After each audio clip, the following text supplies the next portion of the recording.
कराग्रे वसते लक्ष्मी, करमध्ये सरस्वती, करमूले तो गोविंदः, प्रभाते करदर्शनम्. अनेक जण हा श्लोक म्हणतात खरं, मात्र हा श्लोक का म्हटला जातो? हा श्लोक म्हणताना दोन्ही हातांची ओंजळ का केली जाते ह्याची माहिती खूप जणांना नसते. कराग्रे वसते लक्ष्मी, करमध्ये सरस्वती, करमूले तो गोविंद, प्रभाते करदर्शनम.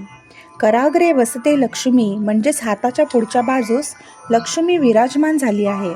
करमध्ये सरस्वती म्हणजे हाताच्या मध्यभागी देवी सरस्वतीचा वास आहे. करमूले तो गोविंदम म्हणजे कराच्या मुख्य भागी श्री विष्णूंचा वास आहे. आणि मग प्रभाते करदर्शनम म्हणजे अशा लक्ष्मी माता, सरस्वती आणि साक्षात भगवान श्री विष्णू यांच्या पावन सान्निध्यात असणाऱ्या माझ्या या हाताला मी नमस्कार करतो. जीवनात संपत्ती, ज्ञान आणि बुद्धी आणि देवाची कृपा मिळत राहावी. तळहाताच्या दर्शनाचा खरा अर्थ असा आहे की मनुष्याने नेहमी आपल्या कर्मावर विश्वास ठेवून कार्याभिमुख जगावे. आपल्या हाताने कुठलाही वाईट कृत्य किंवा दुष्कृत्य घडू नये. हे हात शेवटच्या श्वासापर्यंत सर्वांच्या मदतीसाठी पुढे येत राहावेत. ह्याचा दुसरा अर्थ असाही आहे की मनुष्य नेहमी भगवंताशी जोडला गेला पाहिजे आणि परमात्म्याचा हा आत्म्याचा संबंध असाच राहिला पाहिजे. समुद्रवसने देवी, पर्वतस्तनमंडले, विष्णुपत्नी नमस्तुभ्यं, पादस्पर्शं क्षमस्व मे. हा श्लोक आपण सकाळी उठल्या उठल्या म्हणायचा असतो. जेव्हा आपण पलंगावर उठून बसतो किंवा आपल्या अंथरुणावर उठून बसतो तेव्हा ह्या धरणी मातेला पाय लावण्याच्या आधी हा श्लोक म्हणायचा असतो.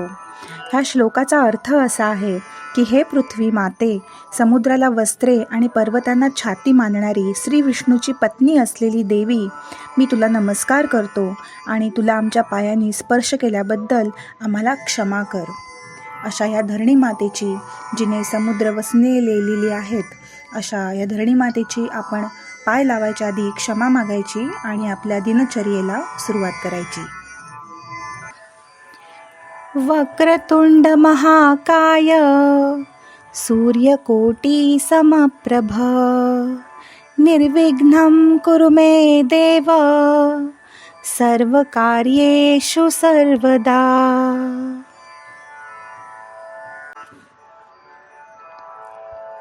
या कुंदेन्दु तुषारहार धवला, या शुभ्रवस्त्रावृता, या वीणावर दंडमंडितकरा, या श्वेतपद्मासना, या ब्रह्माच्युत शंकर प्रभृतिभिर्देवै सदा वंदिता, सा मां पातु सरस्वती भगवती, निशेष जाड्या पहा.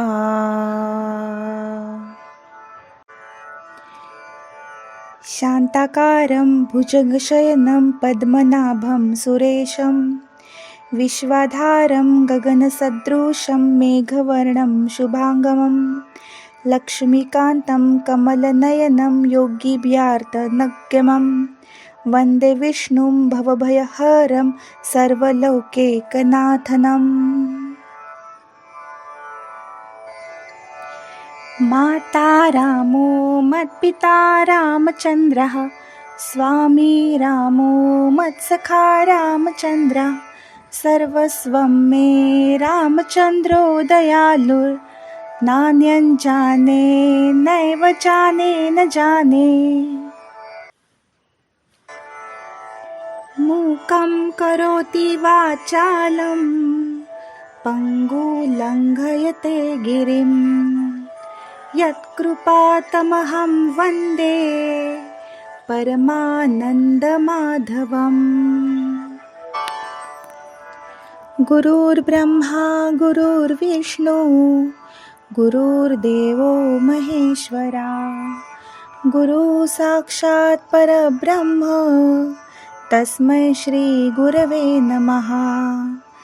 ध्यानमूलं गुरुर्मूर्ति पूजामूलं गुरुर्दं मंत्रमूलं गुरुर्वाक्यं मोक्षमूलं गुरुकृपा. अखंडमण्डलाकारं व्याप्तं येन चराचरं तत्पदं दर्शितं येन तस्मै श्री गुरवे नमः. मनोजवं मारुतुल्यवेगं जितेन्द्रियं बुद्धिमतां वरिष्ठं वातात्मजं वानरयूथमुख्यं श्रीरामदूतं शरणं प्रपद्ये. या देवी सर्वभूतेषु शक्तिरूपेण संस्थिता नमस्तस्यै नमस्तस्यै नमस्तस्यै नमो नमः. या देवी सर्वभूतेषु दयारूपेण संस्थिता नमस्तस्यै नमस्तस्यै नमस्तस्यै नमो नमः. या देवी सर्वभूतेषु शान्तिरूपेण संस्थिता नमस्तस्यै नमस्तस्यै नमस्तस्यै नमो नमः. या देवी सर्वभूतेषु बुद्धिरूपेण संस्थिता नमस्तस्यै नमस्तस्यै नमस्तस्यै नमो नमः. आदित्य नमस्कारं ये कुर्वन्ति दिने दिने दीर्घ आयुर्बलं वीर्य तेजस तेषां च जायते. अकाल मृत्युहरणं सर्वव्याधिविनाशनं सूर्यपादोदकं तीर्थं जठरे धरायमाम्यहम्.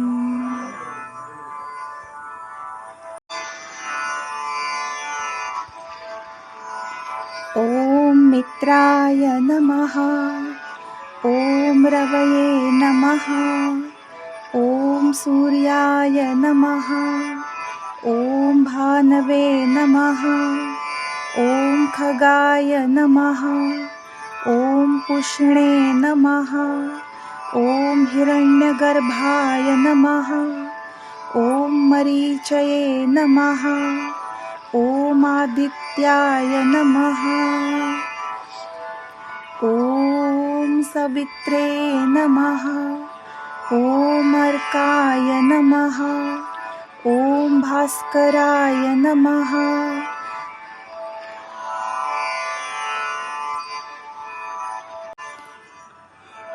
गंगे च यमुना चैव गोदावरी सरस्वती नर्मदे सिंधु कावेरी जलेस्मिन् सन्निधिं कुरु.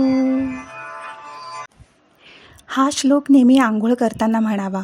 जेव्हा आपण पहिला मग पाण्याचा हातात घेतो तेव्हाच आपल्या शरीरावर पाणी पडण्याच्या आधी जर हा श्लोक म्हटला तर असं म्हटलं जातं की ज्या काही पवित्र नद्या आहेत त्यांचं पावित्र्य त्या पाण्यामध्ये उतरतं आणि त्याने आपलं अतिशय शुद्ध प्रकारे असं स्नान होतं.